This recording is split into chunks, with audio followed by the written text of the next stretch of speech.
We've had a slow trickle of information on Assassin's Creed Shadows since its big reveal at Summer Games Fest. What we haven't had is a chance to play it for ourselves, until now.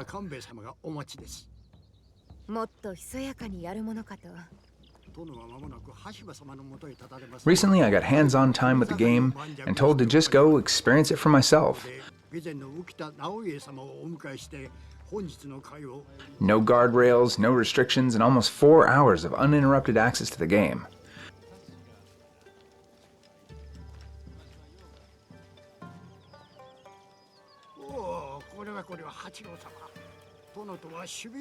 Given that an Assassin's Creed game set in Japan is far and away the most anticipated setting since the series debuted in 2007, the stakes are high. More than that, the team could use the win. Could Shadows be the return to form that blends the best parts of Mirage with the RPG systems of Odyssey?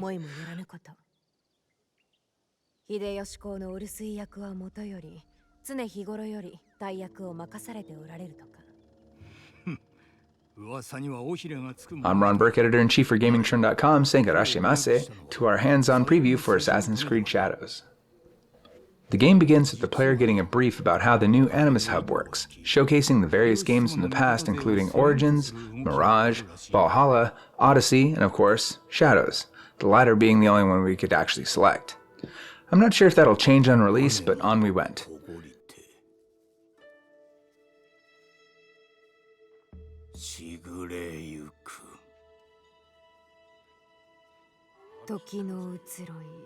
Abstergo introduces us to the core idea behind the Animus Hub, primarily that this allows us to relive things that only exist inside the simulation, and that through mindfulness we can achieve inner peace by experiencing fragments of our past lives.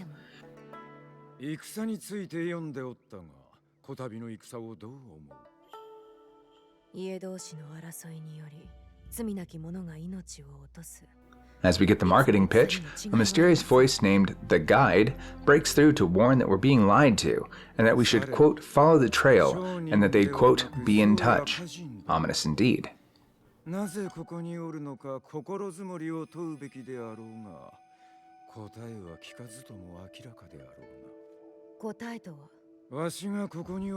year is 1579, during the late Sengoku period of the Harima province of feudal Japan.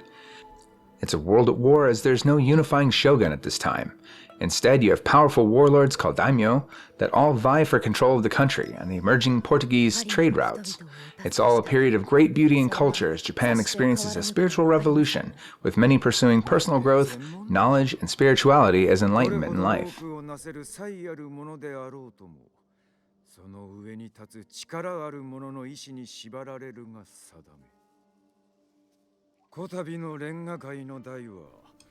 From the very second of the game, it's immediately clear that this game is a stunner. The engine behind Assassin's Creed Shadows has received a massive upgrade that touches every aspect of the game. The draw distance is, well, unlimited. I know some developers are notorious for saying this, but here it's true. If you can see it, you can go there. Standing atop a tall spire on a pagoda, I can see well into the distance, a blanket of trees with small villages dotting the landscape stretching into the horizon. Standing at a river, the water ripples and runs around objects under the surface, and I can see the fish right underneath. Cherry blossoms are especially gorgeous, which makes sense given how important and prevalent they are in lore and art. As the game puts on an absolute visual spectacle, the camera settles in on a tall black man named Diogo. Clad in a red embroidered coat, he flanks two Portuguese priests as they approach the castle of Lord Nobunaga.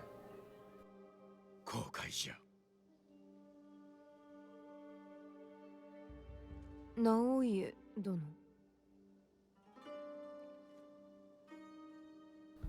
Diogo is clearly a slave.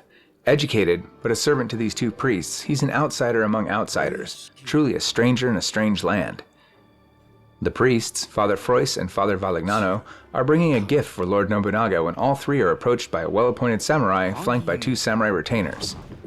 This man, Akechi Mitsuhide, is a real-life general of the period and is celebrated to this day for having constructed 8 massive castles, most of which are still standing to this day.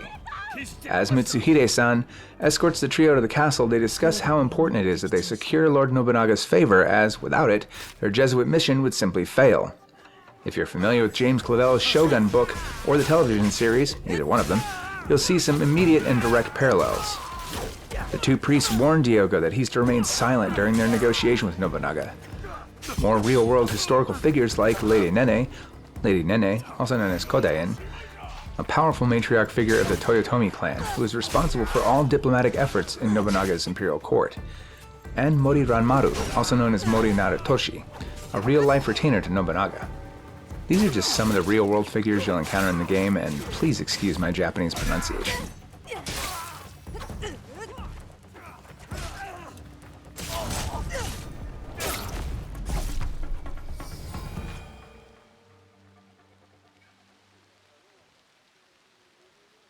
The priests deliver their gift, a European chair made by the finest artisans in Portugal. A completely pointless gift for a man who spends his days sitting amidst his vassals on zabuton, the small square cushions that the Japanese have used for seating for over 1,000 years. During our conversation with Lord Nobunaga, he remarks to the Portuguese priest that it's a shame that Diogo doesn't speak the language clearly, as he had the instincts of a warrior and he realized the danger, and, quote, found every threat in the room. The priest lied and said Diogo doesn't understand the language, and we're presented with a choice: say nothing, or dispel the myth by clearly demonstrating that yes, we do understand. I chose the latter, placing the two priests in grave danger. It's at this time that Lord Nobunaga took for himself another prize, pressing Diogo into his service as his vassal. As the game, mimicking real-world history, progresses, Diogo earns his place as a samurai under Lord Nobunaga, as well as a new name, Yasuke, meaning the Black One. It's kind of on the nose, but he probably is the only black one in the country, so at some point you just kind of own it. As Lord Nobunaga assaults Mibuno Castle in his attempt to unify Japan, aka Nobunaga's ambition, perhaps you've heard of that, we see Naoe's story intersect with his. More famous figures like Momochi Sandayu, one of the real-world historical figures of the Iga clan, makes an appearance, as does Ukita Hidei, Kiroda Hanbei, Korishi Yakinaga, Ukita Naoe, and likely many more. Assassin's Creed has never shied away from pulling from historical figures, but often for a little more than cameos. These folks are integral to the formation of the nation of Japan, and it's great to see them brought to life. 直ちに追います。行方をたどった先で黒幕にも行き着くはず。黒田様、姫路に戻る手はずを整えてございます。姫路であれば安全かと。Yasuke, Naoe. Fujibayashi Naoe, that's our female protagonist's full name, and her father Nagato look over the valley and into the distance, seeing the castle in flames. Nagato is more concerned with getting to the Eikuni shrine to recover an important artifact, knowing that they have no way to stop the invading army with their small numbers. These two are members of the infamous Iga ninja clan, focused on stealth, subterfuge, and assassination, and Nagato believes that Nobunaga is coming to retrieve a special object, but refuses to disclose to Naoe the nature of that artifact. 人の命を質に取引に応じさせたいのであろう。好き勝手にはさせん。幸いにして手がかりはある。姿をくらました物頭の徳兵衛。それにあの奇妙な香り。Without disclosing the story spoiler that brings these two together, let's just say that Assassin's Creed Shadow features dual protagonists, and that you're free to choose either one of them to complete just about any mission in the game once you leave the prologue. Yasuke and Naoe's combat style and approach to missions couldn't be more different. Yasuke represents power and strength, and Naoe is all about stealth and speed. The game is very generous about providing a variety of approaches to accomplish the same task, but there's something to be said about smashing in a door with your shoulder and announcing that death has arrived. It sends a very clear message, as does the wide array of weapons on offer here.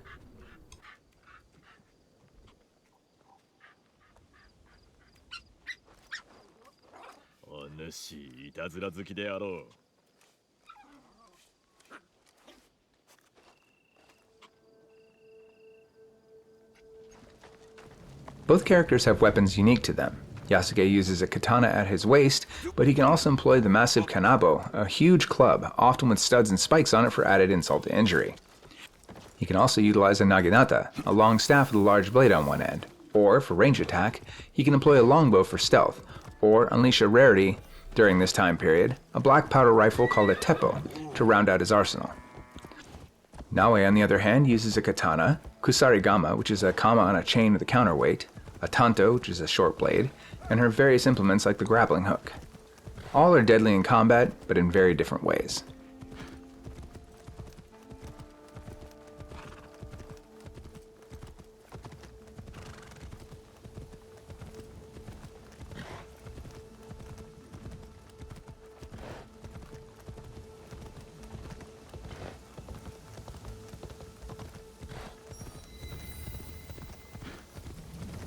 Your foes are more prepared this time around.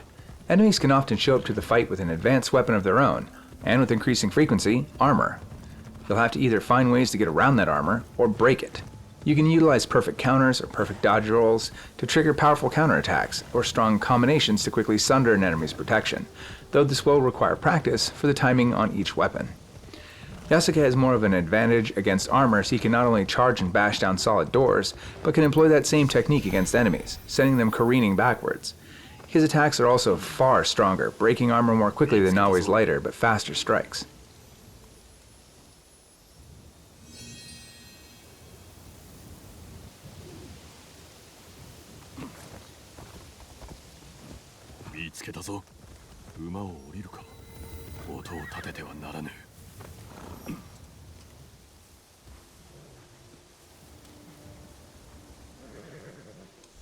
I know I've already touched on this, but I want to take another second and point out the incredible graphics in this game. Foliage has received a huge upgrade, with density beyond anything they've ever done before. This is especially important as you can now go prone with Naoe to stay hidden in the bushes. You can also stick to the shadows, day or night, to remain hidden, which is easier than ever given the beautiful RTX lighting. During one sequence, I was quietly taking out foes from the shadows, with only a distant lamp hanging from a shrine for light. That light cast a soft, diffused light around the area, cutting through the leaves realistically. It was also further scattered by the pre-dawn fog and dew in the air, making for a very realistic appearance that not only looked fantastic, but also looked cold and somehow damp from the early morning dew. It's hard to describe, but check out some of our video and you'll see exactly what I mean. Similarly, torches lit the underside of the overhead tree canopies further down the path, but only cut through a small amount to cast the smallest amount of light from above. As the flames flickered, it danced through the foliage, bringing the whole scene to life. When I accidentally stepped through the shadow and cast in front of a guard momentarily, it sure brought him to life. Light, shadow, sound, and cover all come together to raise the stealth game, but when it looks this good, it just feels a lot more natural.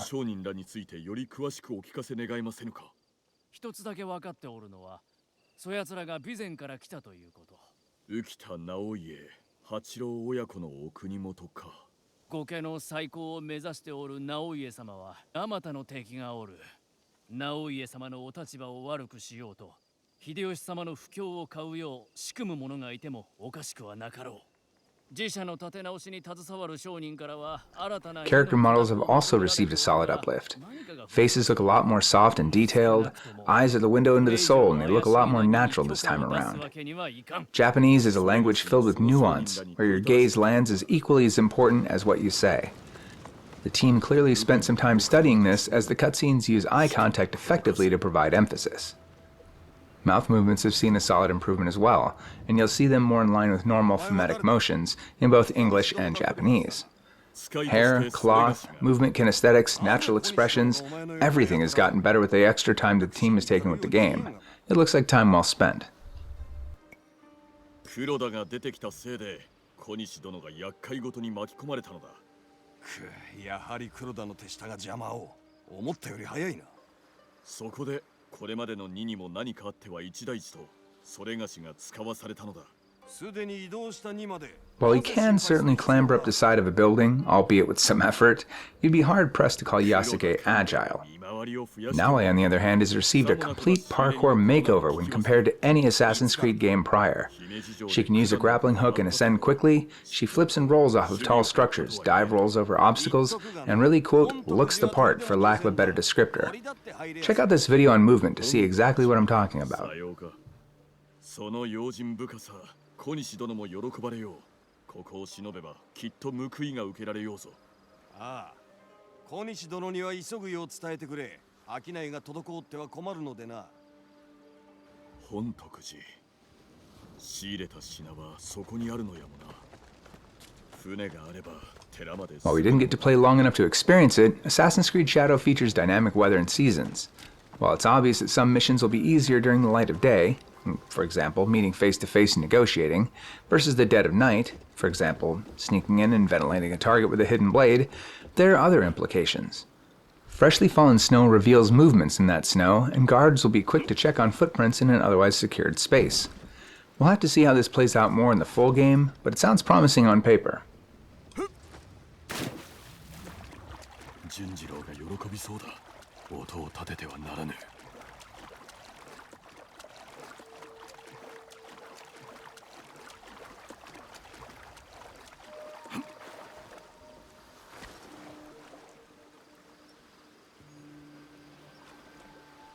had to laugh during my demo. During one moment, I knew I was running out of gameplay time, but I wanted to make sure that I buttoned up a very specific quest. I asked the person observing my demo, hello James, to point me in the right direction to ensure I could make it in time. You see, Assassin's Creed Shadows doesn't hold your hand nearly as much as previous games. I was tasked with finding a shady merchant's wife, but even after sending my scouts out to recon the region, I was left with 3 possible locations within the expansive city. James was kind enough to provide me with her location, but he also warned me that I'd face a tough fight with Naoe, as the person guarding this man's wife was a hulking beast of a man. Naoe can handle combat against larger opponents by capitalizing on speed, but it turns out descending from the roof hatch like a spider and shoving a 7-inch long blade into the neck of the guard worked a treat because he dropped just the same. In fact, I got my information out of the missus and then disappeared just as quickly and quietly, nobody else in the vicinity the wiser. Well, that was quick, remarked James. Yes indeed, sir. Yes indeed.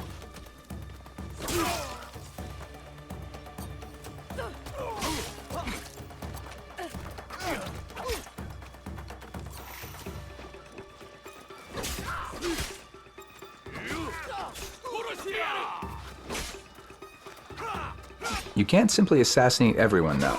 I did encounter one behemoth guard with an overhead indicator that I'd be able to take out about 80% of his health if I stealth assassinated him, but not take him out completely. However, with a bit of skill and a smoke bomb, I'd get a second strike at the man, sending him to his grave with a little bit of practice. It'll be interesting to see how much RPG we get in the mechanics, but from what I can see so far, there's a bit of balance. A bit more restraint in the RPG portion, and a bit more emphasis on players' skill with the weapons that they've selected becomes more important, not just big number go up.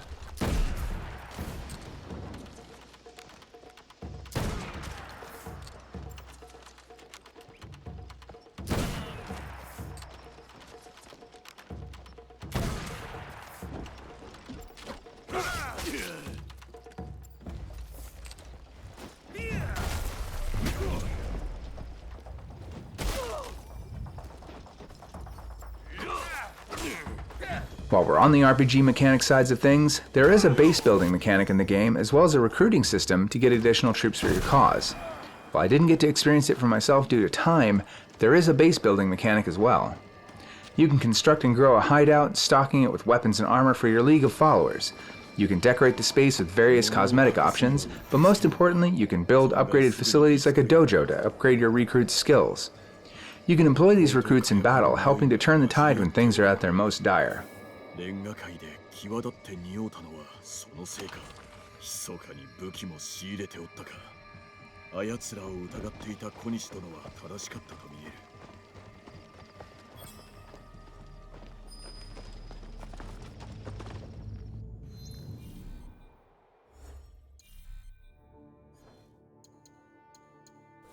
Also within the settings for the game, there is an option for a canon mode. This mode automatically chooses the dialogue options that best match the story as written. That said, the options you have available look like they'll be a lot of fun to explore, so you might want to reserve that for a second playthrough.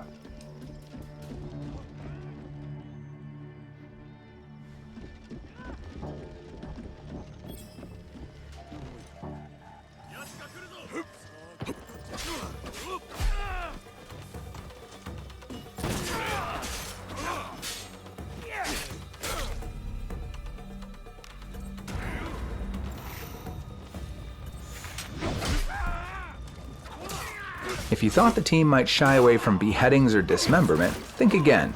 A careful sidestep and a well-placed strike might double over a foe, only to have Yasuke remove their head from their shoulders. Similarly, Naoe might give a foe several rapid strikes, only to take their head off their shoulders as well while they're still standing. Both are gloriously lethal, as you would expect. There are, however, quiet moments that I particularly liked.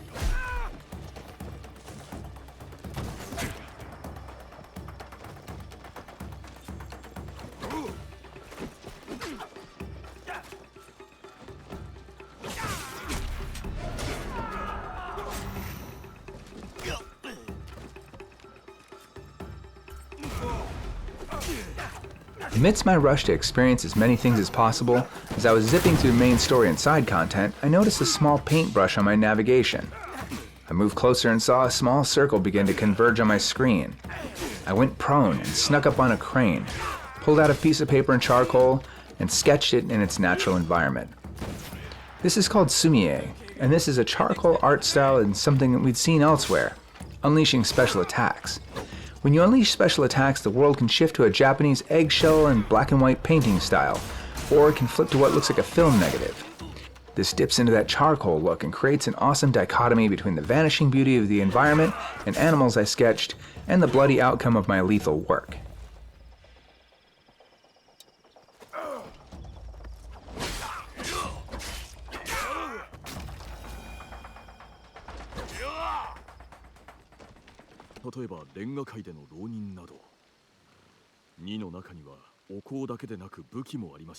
Another one of the most obvious changes that was almost immediately apparent is that the team wanted to change the way that players explore the world. There's no longer a dearth of icons all over the screen. Instead of guiding the player precisely where they should go, now you get rumors, information through conversation and hints in the objective board. Linked quests are clustered together in your tracker, but nowhere is there an option to simply have the game take you precisely to your target. Sure, you can turn on a tracking line to guide you to the general area, but it will no longer just drop you right at the person's feet.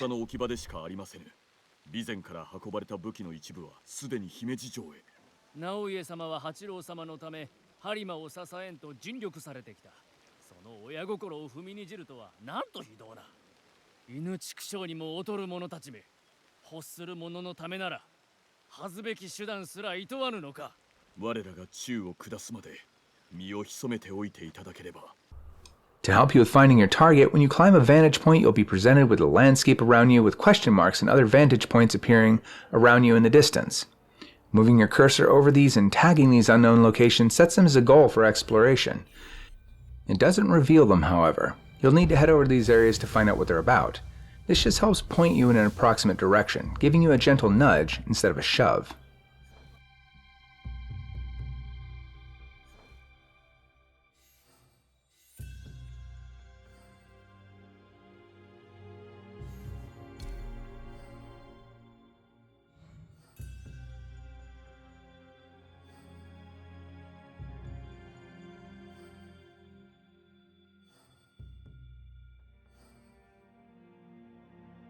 Frankly, I could go on forever and still not touch on half the things I experienced in these first few hours of the game. There's so much to experience, and it would be impossible to even comment on it all. While it's taken a while to get here, and even just ahead of this hands-on time, there was what has to be the final delay, but one thing stood out more than anything else. The delays are absolutely going to be worth it. They had to pry the game out of my hands at the end, and I couldn't wait to get back into it. That's a good sign. My love for Japanese culture notwithstanding, this is also an incredible Assassin's Creed game in its own right, and a wonderful return to form. It feels less content for content's sake that seemed to have crept into more recent Creed titles, with a great deal more focus on cultivating well-built and focused story and world building with more purpose. We've waited a very, very long time to head to Japan, but maybe the wait was appropriate. The first time you see cherry blossoms flowing in the wind, you'll be glad we did. It showcases Japan in all of its beauty. This is one to be very, very excited about, folks.